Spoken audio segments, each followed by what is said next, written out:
are live. I'm a little disappointed, but I'm going to try not to have any physical symptoms about my disappointment. I'm going to sit here and talk to Alec about how we're live, though we weren't able to stream to the Facebook page that I thought. Should we say something to the Facebook page? Maybe leave a note? Yeah, I'm going to people to this page? Because we are here live. Should I put a note? I'll put a note right now on the other page to join us on Dr Tovah. Yes, that's a really good idea. Yeah, okay, so let me do that while we're sitting here live and talking. So I'm going to go to my Facebook page. I'm going to cut and paste the link.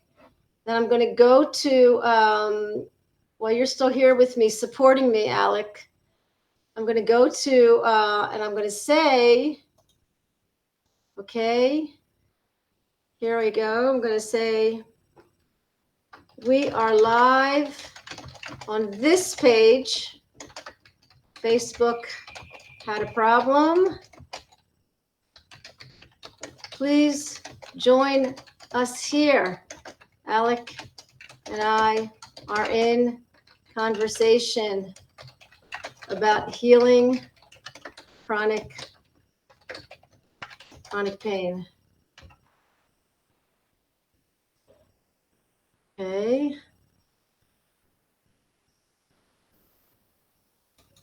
All right, I see it. I see the post. Alec, I'm just disappointed because I have this like love affair and I was love-hate relationship with Facebook. What would you say? I feel like this whole episode has been an exercise in just surrender and equanimity and letting go and trusting the universe. Yeah, I mean, Facebook has been so amazing to connect to so many people, and look at what we've been able to do with our personal work. Yeah, in reaching out. It's like the brain. It's like Facebook and the brain, or any tool. They're all very similar, right? It can be used to do amazing things, like spread democracy in the Middle East, and it can also just drive you insane. And kind of like the brain, right? The brain can just be the most amazing creative tool that we have, or it can create terrible symptoms that debilitate us. Same tool. Yeah. How you use it. My big thing is like, I don't want to be dependent on anything. And yet I have to admit that I like not need it. Or let's frame it this way. I can be dependent on something and I can be sad and I can be disappointed. And I can even be angry and use the F word, like F you, Facebook. Like I went live last week and everything went fine. And I did everything the same this week and something in the universe changed. So, but how can I deal with my anger, my frustration, my disappointment in myself to our listeners and not have pain? So here's a perfect opportunity for our show. Oh, that's a real life opportunity to work through that. Yeah, it's a tricky one, right? Because it's not just that anger that's wrapped up in there. There's probably like, embarrassment and, cringe of like, oh, if people are on the page, they're not getting what they want. And so it's a space of, feeling all of these emotions while also, I think, holding at the same time this broader context of like, I'm safe. It's okay. Maybe there is some lesson in this that I'm here to learn, right? But it's a balance of not using that to suppress those feelings that you're feeling, but holding both of those at the same time. That paradox. And while you were talking, I was trying to listen, but also I thought about, I'm a people pleaser. I like perfection.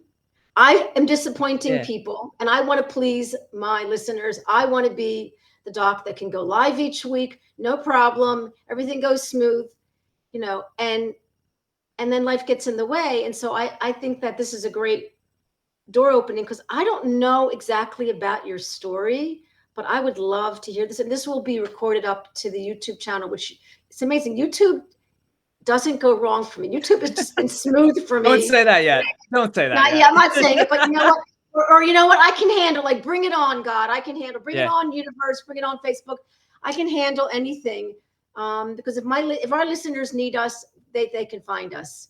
But I would love to hear about your story because I wouldn't be sitting here talking to you if you hadn't been in some chronic pain, trauma, And I can't imagine. I would love to hear some details about that, and how Yeah. you yourself found the TMS work and, got to this place. Yeah, absolutely. Well, first off, just thanks for having me on here. I have followed this for a while, and it's, when I was starting to become a coach, TMS Roundtable is one of the first, resources that I found, and so it's just really awesome to be here in this seat with you. Yeah. Um, so a little That's bit that about me. blows my mind. That just blows my Yeah, mind, and thank you for saying that. You can it's, like, really yeah, makes me very happy. Thank you so much. Yeah, yeah. absolutely, It's been about absolutely. 4.5 years. It was about 4.5 years ago. Yeah, and it's yeah, you're doing some good advertising. I feel like because Right. I was able to find you. Um, But yeah, to answer your question, so today I'm a chronic pain coach primarily for high performance athletes suffering with chronic pain. I'm also a former semi professional cyclist.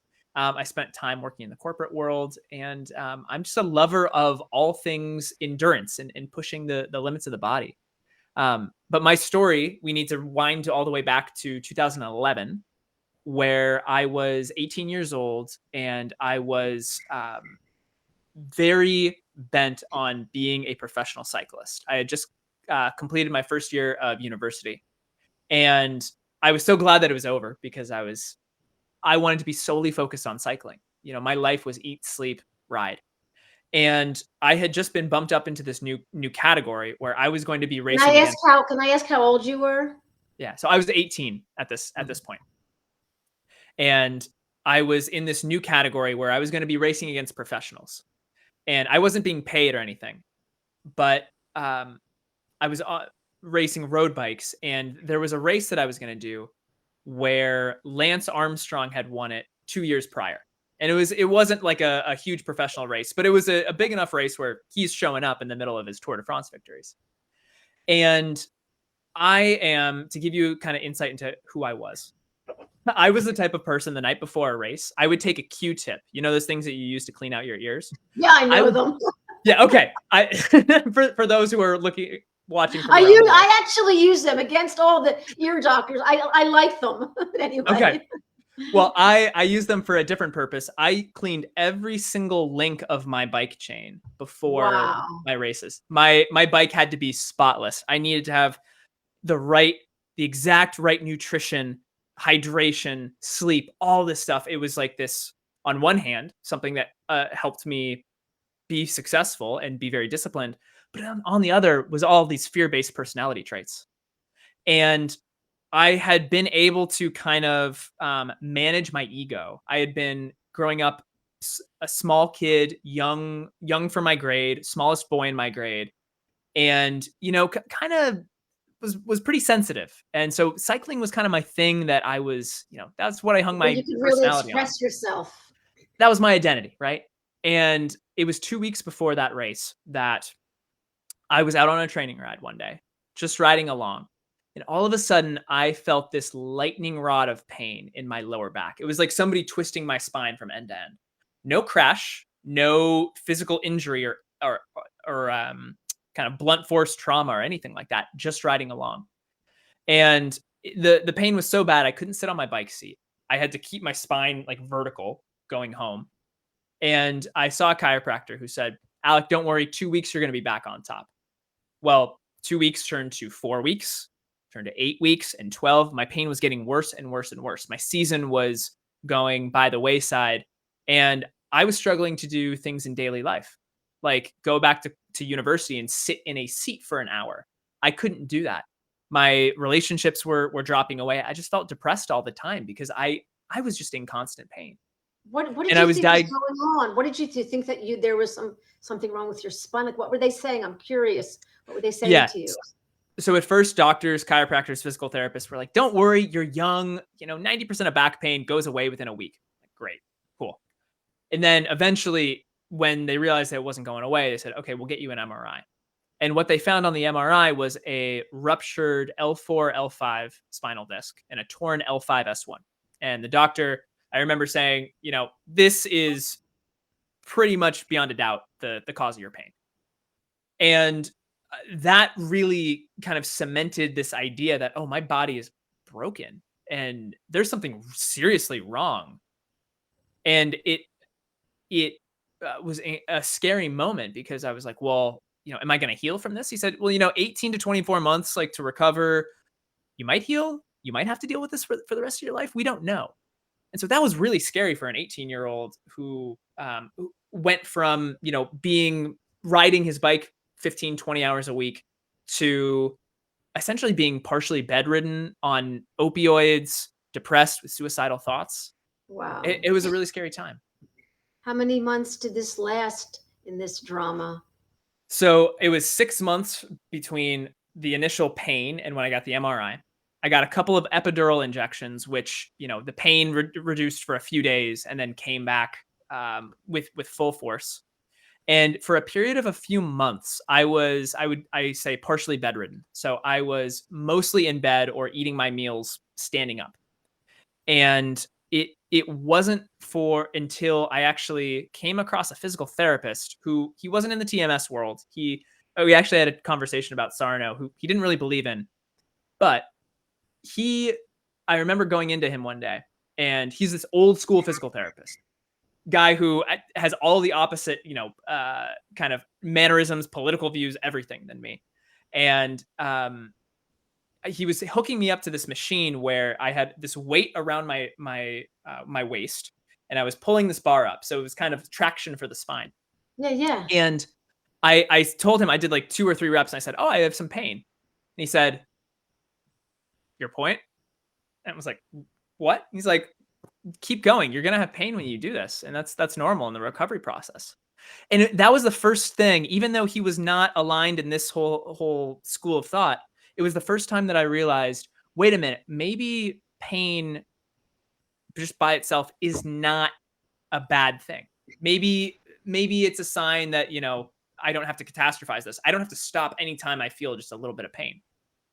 And so I slowly got a little bit better. And then my recovery really supercharged after about 2 years. I had gone back to college. I was walking around with, one of those TENS units on my back, the electrostim devices. And I so know I them was well. able to, Yeah.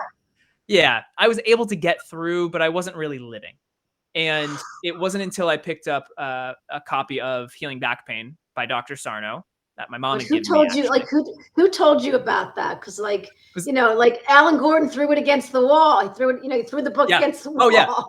My mom had given it to me. And then I just remember seeing it in the depths of what I was going through. I was like, no, I've seen my MRI. Like, you can't tell me that this ruptured spinal disc that is on my MRI is not causing my pain. That's Yeah. just no. And then finally I got to a place where I was, I was better, but I was still in a place of desperation of, I am not going to settle for living like this. I'm not, there has to be a way out. And I went back to that book and I picked it up, and within the first few pages, so many people say this, I saw myself on every page. Well, I said, And like, I remember talking to Danny Fagan like 3 years ago, and she said the same thing. And she said, she didn't even have to emphasize anything because everything was about her. I think Dr. Sarno did a remarkable job of that, of just everybody was able to see themselves, or many people Wow. were able to I see love themselves hearing in his that book. because I never, like, you're right. Like, he somehow was writing it, thinking. So interesting. So go ahead. So Yeah. what? So you've read the book. So I read the book and I immediately am like, this is it. This is it. And I'm somebody who kind of latches on to quick fixes. But this one felt different, and I knew it was different. And Wow. so I followed his regimen, the daily reminders, all this kind of mental based approach. And within a period of about 2 to 3 weeks, I noticed that all of the pain that was in my lower back for years shifted into my mid back. My lower back was fine. Okay, it's a good That's when I sign. realized, I was like, I have it on the run. This is great. And that's when I knew that things were going to change. And I was able to essentially, after that pain went away, and I was able to go back on the bike. I was able to get back to daily life, and really with minimal restriction. And there was still some pain, and there was still some stuff going on. But it was like this huge breakthrough.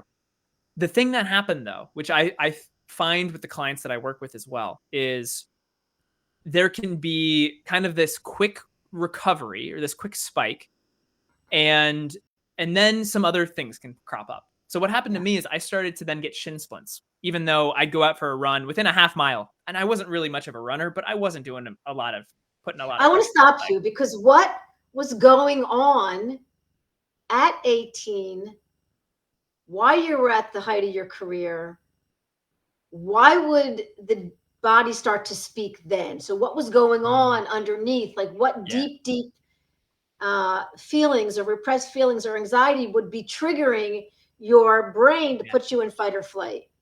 What Yeah. was, That's if a you great wouldn't mind question. sharing that? Not at all. So there were messages that were trying to make their way to me for a long time.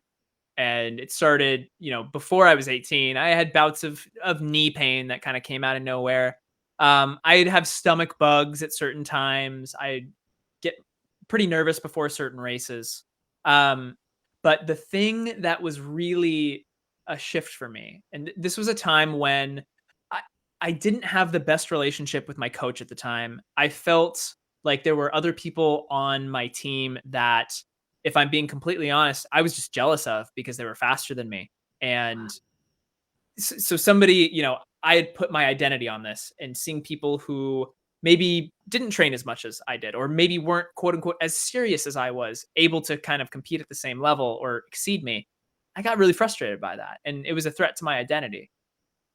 The thing that was, I think, the big like gorilla was, for the first time, being exposed in these pro races where, quite honestly, I was not going to do well in them. Being that young, that inexperienced, racing against professionals, um, and it was essentially my body, my brain's way of saying, instead of having this huge blow to your ego, this thing that you have put your entire life and all your time on, and just seeing how crappy you are at it, we're going to give you this pain, and we're going to make it so you don't have to deal with it. And this can be your way out. That's the pressure that was building. And that's, built on personality traits of perfectionism and not feeling good enough and low self-esteem and all of these things that really, it took therapy and working with a professional to kind of unearth, to really make that deep transformational change. Wow. Wow. That really, really makes sense. And it was, look, it'd be hard for people in the non-TMS world to understand, but once you're in the TMS world, you understand that this is about you. This is a reflection of your identity. Not that we need to change it, but we do need to accept things and uncover. And some of us are not being honest with ourselves because of trauma, because of various reasons. Not that we're not being authentic, we're all doing the best we can. Let me say this on the record. We are all doing the best we can.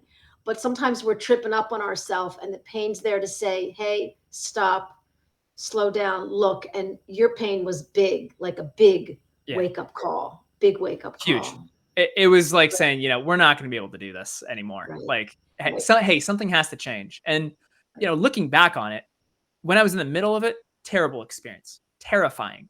I didn't know if I was going to get better. There were friendships that were lost as a result of it. I really retracted and went inward. And on the other side of it, I can honestly say that it was one of the best things that ever happened to me, because it gave me my life's purpose. It showed me all the ways that I was holding myself back.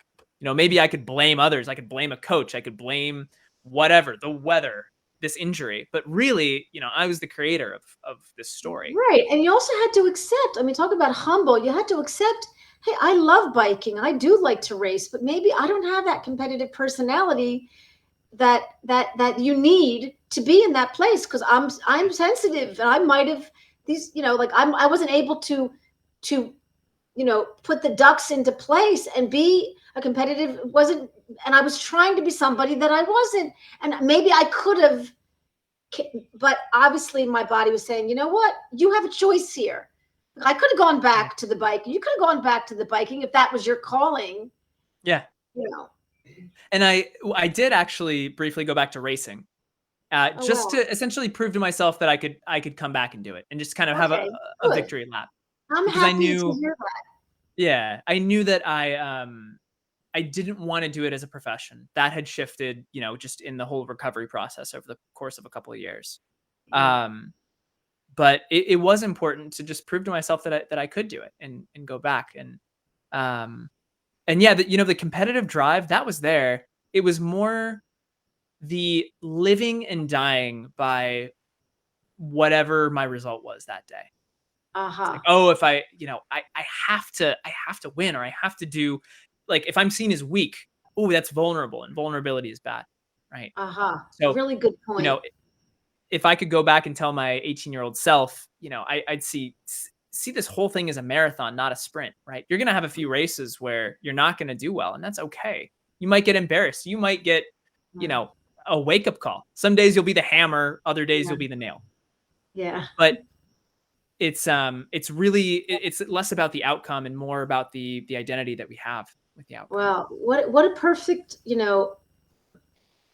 doorway into you being a coach for professional athletes, because you know everybody wants to win, everybody wants the award, everybody wants the recognition, and once we can accept that, then I think we become okay with second place because Mm, of understanding all the layers which you went through personally. So you are one to be doing this work, and for you to choose the specific,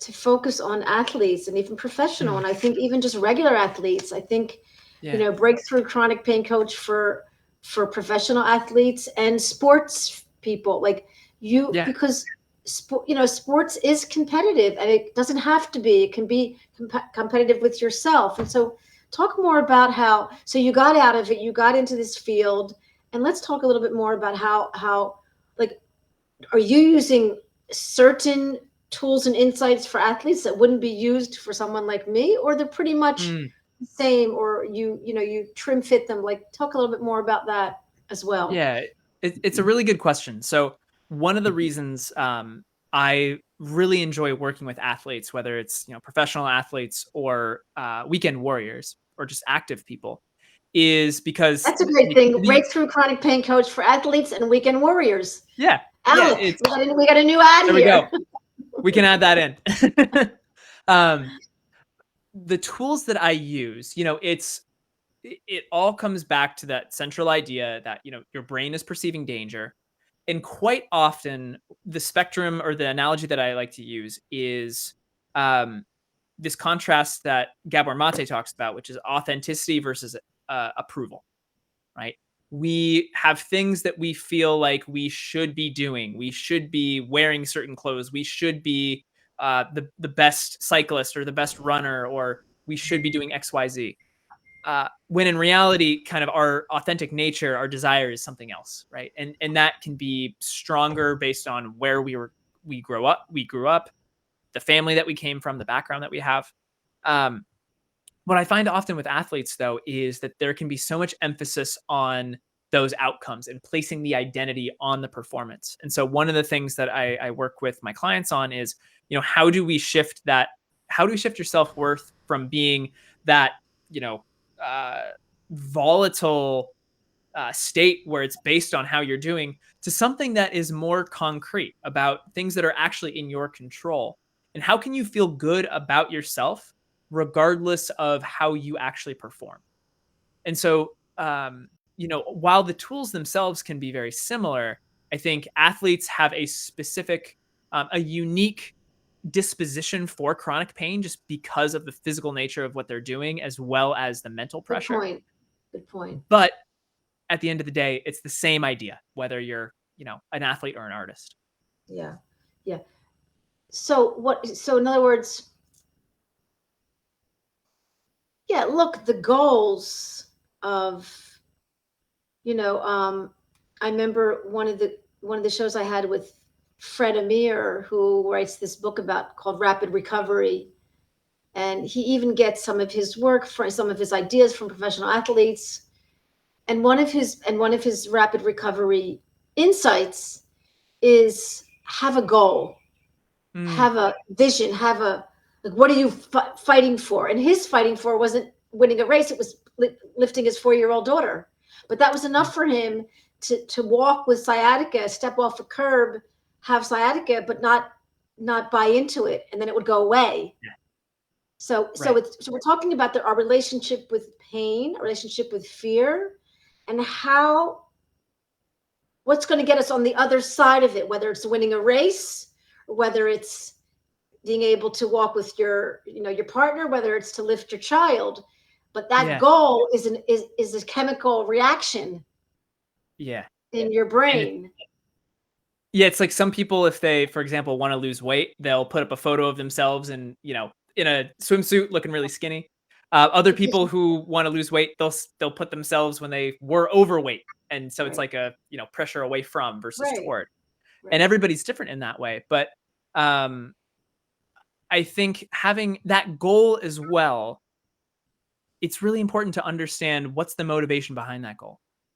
Do you wanna be pain-free because you can go win a race? Okay, great. Why do you wanna win the race?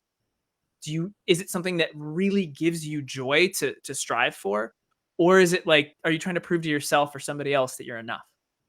So mhm, it it's all about kind of the intention of what that goal is as well.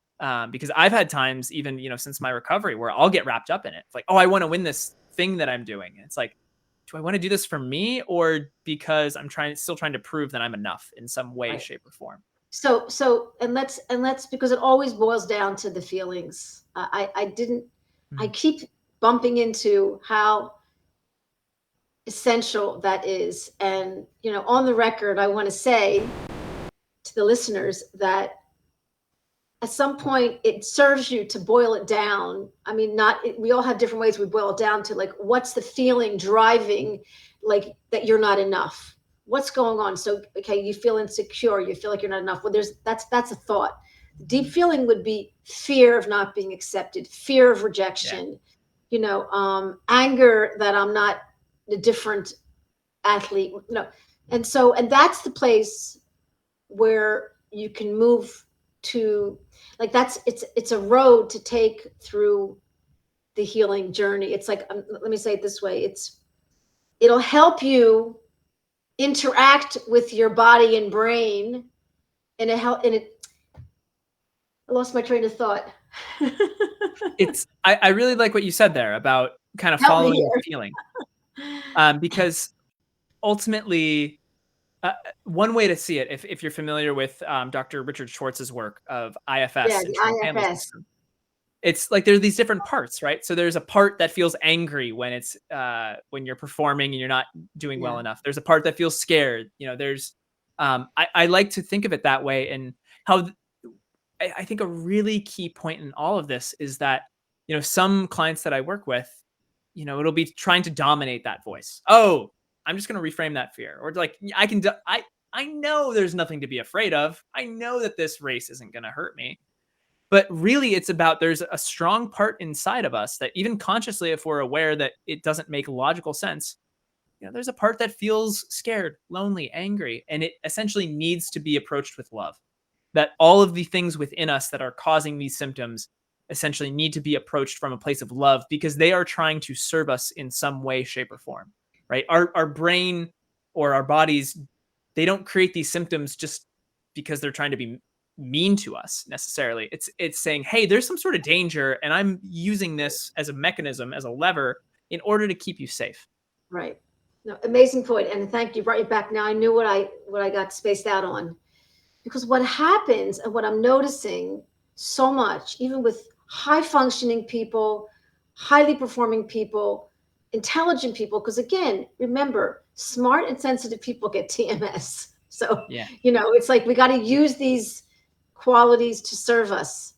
And so what's happening is, so when we get to the feeling, when we get to the core feeling that's driving, like our amygdala, to create, like, threat, like emergency, when there's really none, to be able to understand that feeling, and um and then clients will probably say to you and me, well, then what do I do? Okay, so I know it's fear, I know that my ego, I know that I'm angry, and then, you know I like to hear what you say, but I might say, well, then you need to have coffee with it, you need to be Yeah. with it.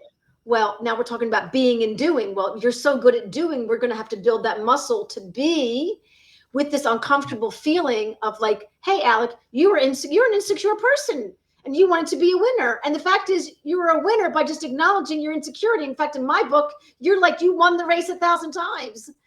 Yeah. But what I want to say is that what we're finding in this work and what I want to share with the listeners is that this is the way out.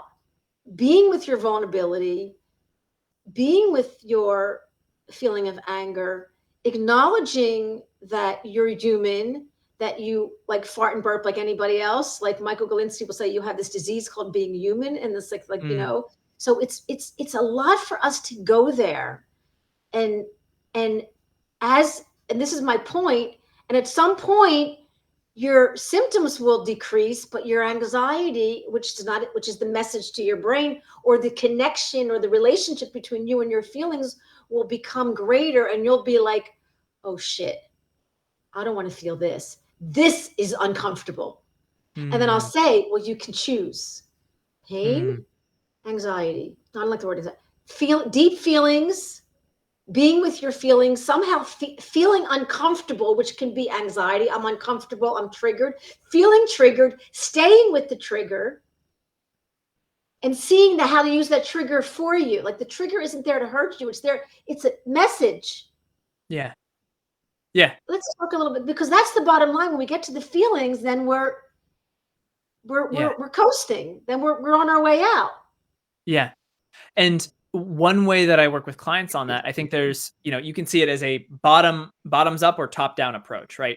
Felt sense in the body versus kind of cognitive approach. And I think, there's some schools where it's just one or the other. I don't delineate. I think they're both equally valid and useful.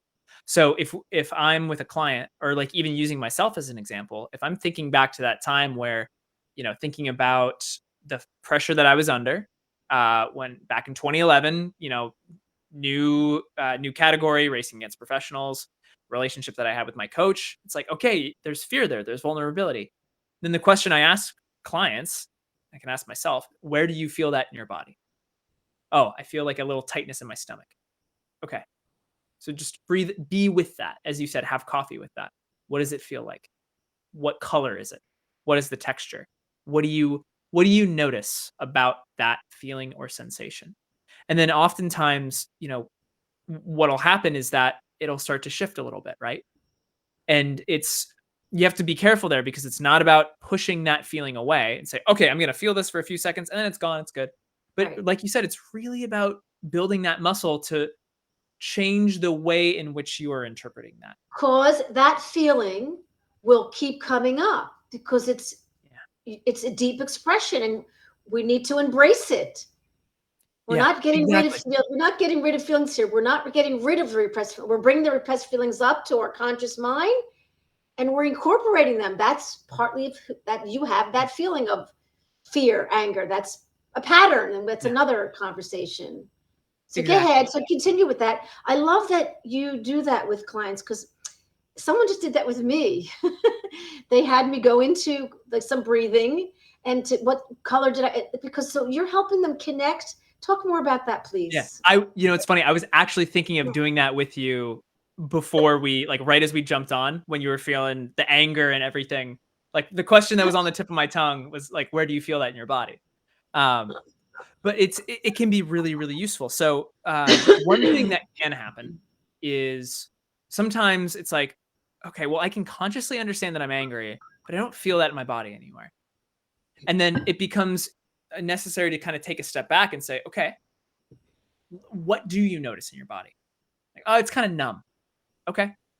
Where do you feel numbness? And just kind of all over, maybe more so in my stomach or my chest. Okay. Just feel that numbness, because that in and of itself is a feeling too. So sometimes there are these layers that we put between, our head and the rest of our bodies to not feel. And it's kind of this continual process of shedding those layers and just being more and more and more in our body over time. And this is something that I think, when I had my recovery, little tiny niggles and things would come up. And I think I was using a much more just top down approach, cognitive journaling, super, super useful and it has its place, but it felt like there was something missing from the approach.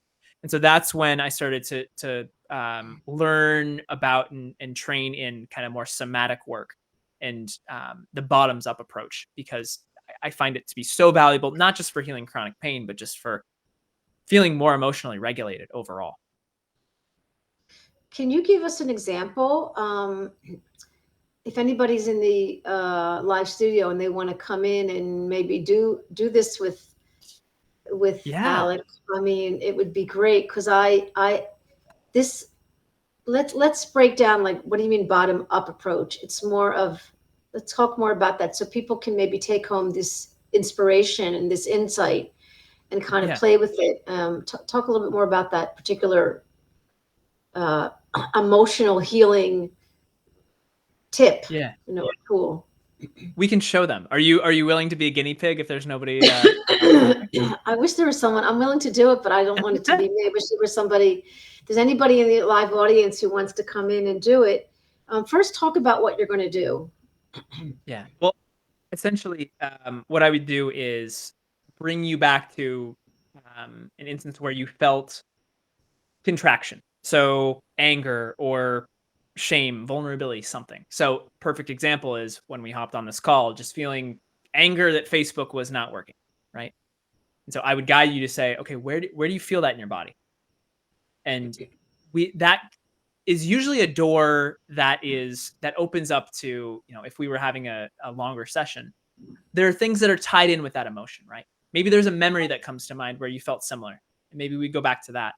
And it becomes an element of, there's a few different ways to go through this, but in the EAET approach, so emotional awareness and expression therapy, if there's an instance where we felt supremely angry about something and we didn't allow ourselves to express it, we can actually go back into that memory and essentially replay it and allow ourselves to express what wasn't able to be. Yeah. Have this essentially release of this energy to just get it out of our system. Yeah. So first of all, I'm thrilled to in 2 weeks, 2 or 3 weeks, Dr. Lumley is coming on the show, who's partnered with Howard Schubener for the EAET approach. Yeah, he's going to be a guest. It'll be exciting to talk about that, because in Dr. Schubener's Unlearn Your Pain, there's a huge 3, 4, 5 pages about the emotional awareness, what's the emotional awareness and expression therapy. Expression therapy. Yeah. And it's powerful. And even Schubener said, I just had a short course with him. He says you can do this on your own. Yeah. And so basically people have to, because let me explain what happened. So I often feel like a victim. I often feel like a victim. And I felt like for a moment like a victim, like, oh, Facebook, you're strangulating me. You're not letting me do what I was able to do last week, was able to do for 4 years, because you're giving me some note that never I saw before. And now I've got to go rearrange and, disappoint my listeners and feel like a victim. Yeah. And so I know that's my pattern, because as a child, I was involved in various things that I was a victim. There was no hope. There was no way out. No one told me everything was going to be okay. And actually you were here with me in this moment, being like, well, figure this out, Doc. Let's share your screen. I'm like, I can't share the screen. How do you do that? And I was handling it pretty well, because I've been through this enough. It's just, I felt so sad, and I felt angry and sad at the same time, but I knew the pattern. And rather than me be like, okay, I'm a victim again. Look, we found a way out. We're here talking. I think I would have felt worse. But I think, to put it for our listeners, like, various times when you have the pain, let's say it goes away and comes back, it's like, oh shit, it's here again. And I think underneath that, it's like, so what's going on? So what are you feeling? Hopeless? Are you feeling anger that it's here? You're not understanding or seeing that there's some message in the pain being here today. Whereas, this is not the same situation, because I wasn't having physical pain, but I was having anxiety. So go ahead and talk more about, from your experience as a coach, Alec, once the person realizes they're feeling like in this, bottom up, Mhm. what do they do now? Okay, so they have pain. They realize Yeah. they're having a day where they have pain. What in that moment can they do to move through it? Because I just moved through this anxiety event Mhm. personally, and I had some result, not the one I wanted, but I'm live with you, and that's what I wanted. Yeah. But like, how could people with pain in that moment use these amazing tools to serve them and not and move and be in motion even with the pain? How could they do that? So the first thing, if you have pain, like for example, I had an instance where I going through a lot of life transitions at the moment. Relationship ended. For the first time in over a decade, I had a crippling bout of back pain. First time in over a decade, and it came out of nowhere. It was the day before we went our separate ways, so it's like, okay, it's pretty clear what the result is from. And in that moment, the first thing that I did when I was lifting up something under the bed when it happened, and the first thing I did was just put my hand over my heart and just breathe in. Amazing, Just amazing tool. self-soothing, Amazing. right? It's like this, ooh, this is really hard right now. Like not just this pain, this experience, but like right now you're going through a lot of challenges. And so being with yourself through that and comforting yourself through that, I think is the first step, right? And then it becomes an instance of, okay, if you have time and space to just sit down and start to feel and really try to understand, like, okay, what am I feeling in my body? And sometimes people get there with journaling. Times people get there through talking with a coach or a therapist or a friend. Other times people can do it on their own, and just feel it in their bodies. But that's, I think the first step is really the self-soothing. And then and also reassuring yourself, like, okay, this has the hallmarks of TMS. I'm safe. I'm not, there's no physical activity that caused this, like I'm good. There's And no then threat. The evidence, yeah, there's there's no no threat. threat. Right. You're safe. Very, very good point. Right. And then not using that, and this I think is the key point that's very subtle that some people miss. Not using that it's not a threat for bypass. Because if we're saying to ourselves it's not a threat, okay, cool, then I'm just going to keep doing my thing. It's like your brain's going to be like, hey, you didn't get the message. It's going to come on even stronger. But instead, we do the thing that we're not really taught to do, which is actually move toward it and move into it. Okay, can I actually move toward that fear that I'm feeling, this profound vulnerability, and just notice what that feels like and allow myself, because it's safe, because I know that it can't hurt me. Can I allow myself to feel that more, just 5% more? And sometimes the pain, the emotion, whatever it is, it decreases. Sometimes it goes away. Sometimes it doesn't immediately. And that's okay too, because we have to remember that it's not about, making it go away in that instance. It's about showing yourself and proving to yourself that you are actually safe, that there's no danger. And that happens in its own time. Yeah. Yeah. And look, for some people, you know, you can try many things. I like to say, you can, for some of us it does work when we just like, okay, like, I know you're there. I'm not gonna like have coffee with you right now. I'm going to accept you and I'm going to get on with my thing. That may work sometimes.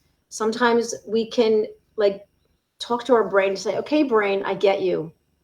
I get it. It's Yeah. enough. You don't have to protect me. I'm here. Yeah. Sometimes there is, okay, I'm going to take out my pen. I'm going to literally write down what I'm feeling. Like Hanscom will say, Hanscom says if he doesn't journal every day, he'll get, Yeah. neuropathy in his feet. But then he throws it out. I happen to not be a big believer like of throwing it out. I think you can do it. I don't think you have to. But for some Mhm. people, I think we're we're down to finding your own way, knowing yourself through your symptoms, not being a victim. Maybe you're not ready to find, like, I go right to, like, well, how can I find the gift? Like, what can I learn? Like, because I'm so not wanting to be in the anxiety. And I Right. realize it hurts me sometimes. It's I hard. just need to be in, like, I feel shitty. I Yeah. feel bad. I don't want to feel this feeling, but I need to stay here a little longer and just ride this wave, I call it. Just ride this Yeah. wave because it just feels bad. Exactly. I'm glad you brought that up because there are some times when feelings threaten to feel overwhelming. And in those moments, practices like a pendulation exercise can be really helpful. Of can I go to a place in my body that feels more expansive and good, and then move back into this anxiety? Can I call in a resource? Can I imagine, feeling loved and safe and hugged by my favorite person in this moment while I experience this anxiety? So it's there are a lot of different ways that we want to turn the tap on, but we don't want to flood the system, right? I use the analogy of a Coke can, right? If all of the times, all that we've repressed emotions, that we have these toxic thoughts, imagine just giving a shake to a Coke can. And pretty soon you shake it over and over and over, that can gets to the point where it's going to burst. And so instead of just clicking the lid open and letting everything explode, you just want to open it just a little bit, let a little of air out, and then do that again. So you're just doing it gradually, letting the pressure out of the can gradually. Yeah. Yeah. It's a really good point. Um, how do you use with your clients, meditation or mindfulness, which is another door into knowing yourself, checking in with what are you feeling, somatic training, like, there's all these. How do you work mindfulness into your work? Great question. So it's a very key pillar of the work that I do. And so many studies show the power of mindfulness to change our brains and decrease anxiety, increase resilience, all sorts of things. And the practices that I use, there's a few kind of go-tos that I have. One is a somatic tracking practice, right? That we're generally pretty familiar with. I also use a resourcing practice where you are calling in a positive memory or some time when you felt loved and safe, and really allowing that experience to be in your mind and feel in your body and feel what it feels like to feel good. Because um, there's a great quote from Stephen Porges, who created polyvagal theory. He talks about when the the body is ready, the healing happens. It's like kind of having the proper environment for a cut to heal itself. If it's sanitized and you put your Neosporin on, you have your Band-Aid, the cut's going to heal itself. So if we can create a space in the body where we can feel more, we can feel good emotions more, right? It allows us greater capacity to be with a greater container to be with challenging sensations. So those are a couple practices I'll use. Pendulation, going between a expansive sensation and a contractive one as well. One that I actually recently shared with the client is a practice on doing nothing. And this is a mindfulness practice I think that can be quite challenging for I love folks, it. Yeah. which is, can you sit for 5 minutes and just not do anything? It's not a meditation. Can you just notice Good. what's arising in your body? Can you notice your instinct to want to, grab your phone or to scratch your nose, and just start to be aware of those tendencies, and start to gain that mindfulness and that connection with the body. So it's a huge pillar of this work, and I think it's where the deeper transformation happens.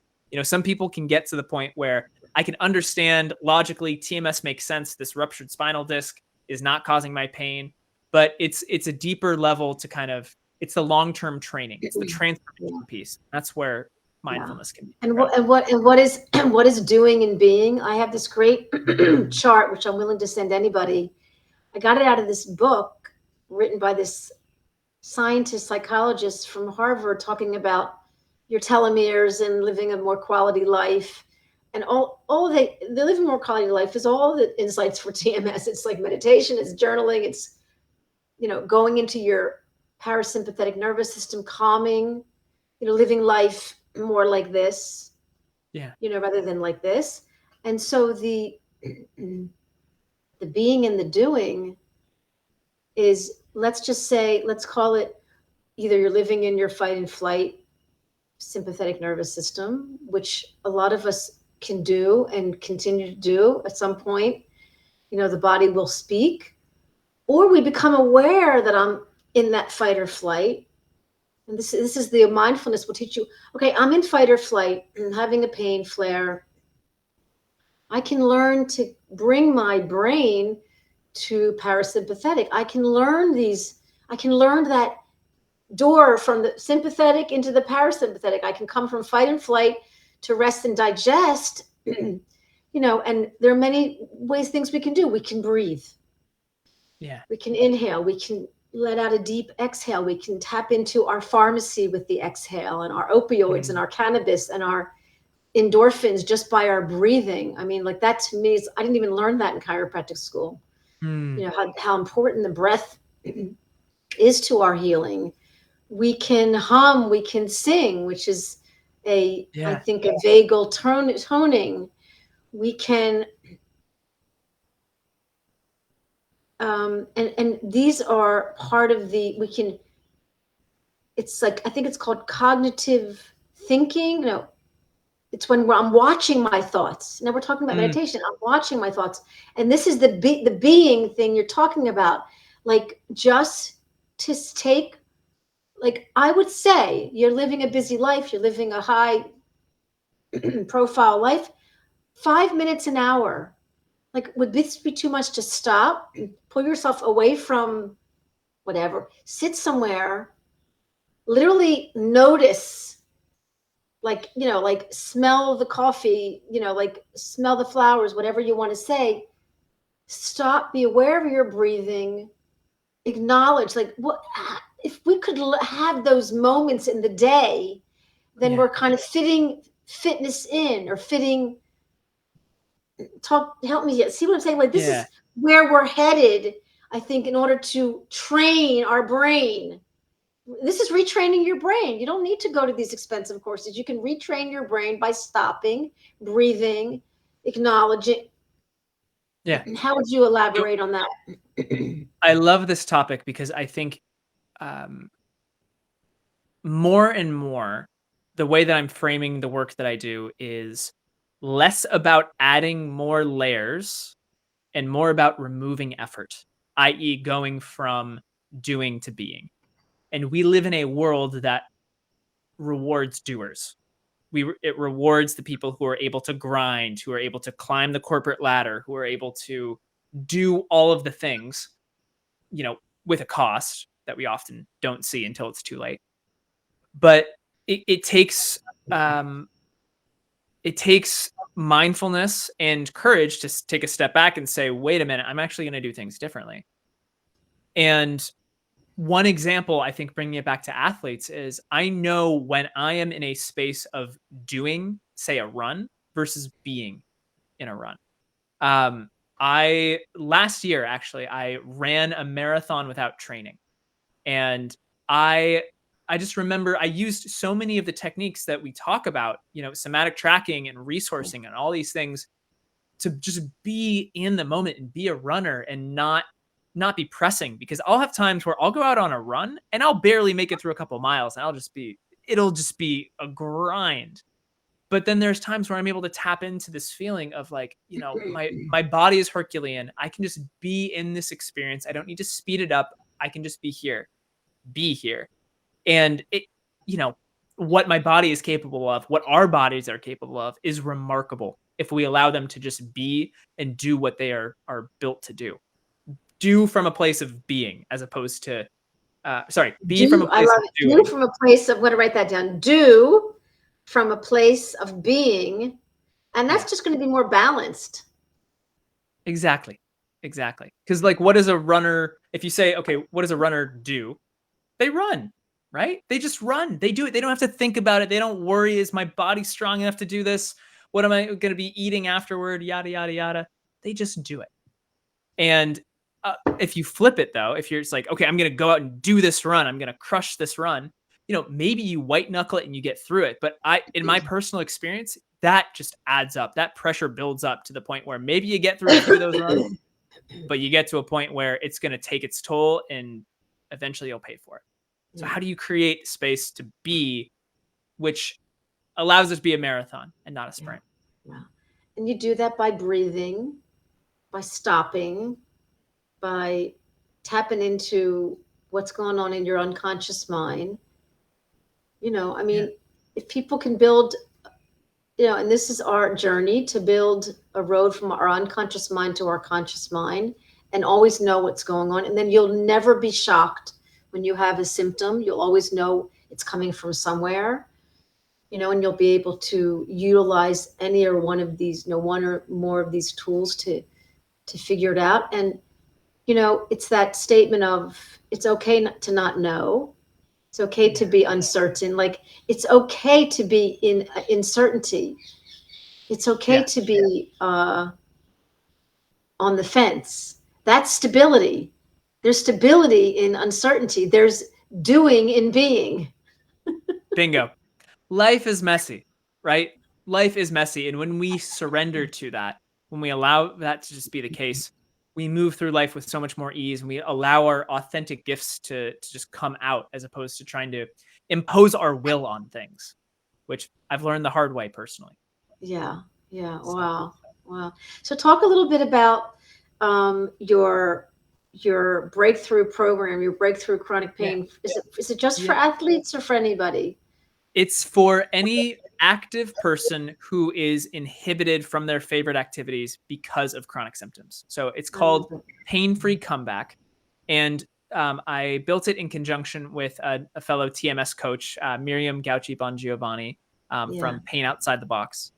And she's a rock climber as well, and wasn't doing it competitively, but it's a love of hers. And she was diagnosed with a really scary structural issue in her shoulder. We both made these amazing recoveries, and so we decided to team up and create a course specifically for active people.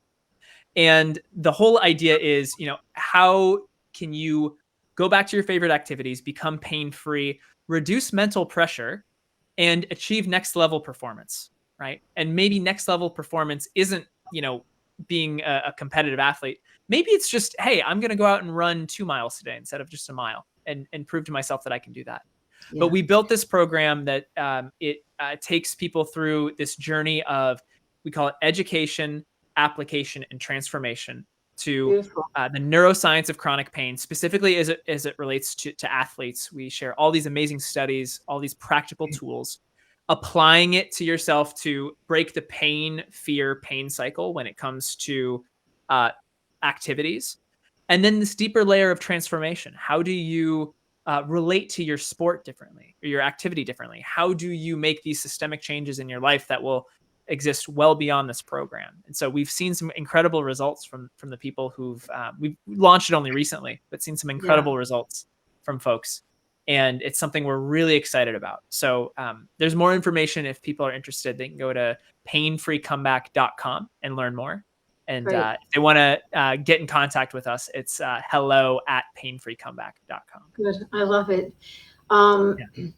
Listen, there's a handful of us coaches, and I love, interviewing you and bringing you all on and talking about your forte, your little bit of different that you do things. We're all very different. And I always say to people, if you're looking for a coach or a therapist, you have to feel safe. I want you to feel safe with that person, and not everybody will make you feel safe. Like, where are you going to feel that you can go deeper? Because sometimes you need a hand and you need that support. Like, we'll take you to the river, but you're going to have to fish, but we're going to sit there and watch you and be there and support you. And we're also going to tell you, if you didn't do it correctly, that you got to do it different. You got to do it better, that you're doing the best you can. Because I want my voice to be your voice. I want my voice of reason about that you're going to be okay, that you be that voice of reason. And so important that someone feels safe. And I think someone like you, and I've met Miriam, can make people feel very safe and encouraged and supported, and that it's not about winning. It's about, like you're already won. You're already Yeah. won. You're already at the finish line. Yeah. It's about Yeah.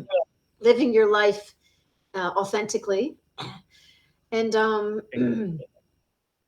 so I know that whenever I round up my show, it's like we're here to support you. We're all giving complimentary consultations. We're all wanting to meet you. We're all wanting you to meet us so you can see where you feel you need to go. And these Facebook pages and this information, there's so much out there. There's resources. There's so much. And I'm always like, well, so how are you going to apply it today?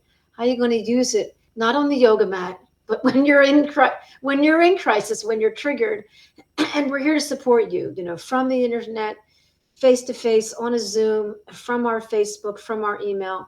We're a wonderful support team in ourselves, supporting each other to give you what you need, to provide for you what you need. And I think the best of us have been there. I mean, Trubner continually talks about, like, I just took a course with him, and he continually talks about his own TMS when he had an Achilles problem. He's very humble. And I think, David Schechter will talk about, his problems. Michael Galinsky's always talking about his shit. None of us are going to get out of this without something. It's just how we're going to help ourselves get through this. Yeah. So what do you want to leave with with our listeners? What would you like to leave with them for a take-home tool, I like to call it? Yeah. Well, I'll leave with a take-home tool and a belief. So an idea. Part of the reason I love this community is because the idea of healing is not an external phenomenon. It's something that you do internally, right? You might work with a practitioner, you might read a book, whatever it is, but ultimately you are bringing about your own healing. So often we're told that we need a pill, a procedure, or some practitioner in order to fix us. I can't tell you the number of people who've come to me when I say, oh, I'm a chronic pain coach. They say, oh, can you fix me? And I will say to them, like, no, because A, you're not broken, and B, nobody else can do this work for you. Yeah. But when we realize that we have everything within ourselves in order to be able to heal, and that I like to use the analogy of a lighthouse, where we can be our own light, not just for ourselves, but for those around us. And when we do that, it creates magic.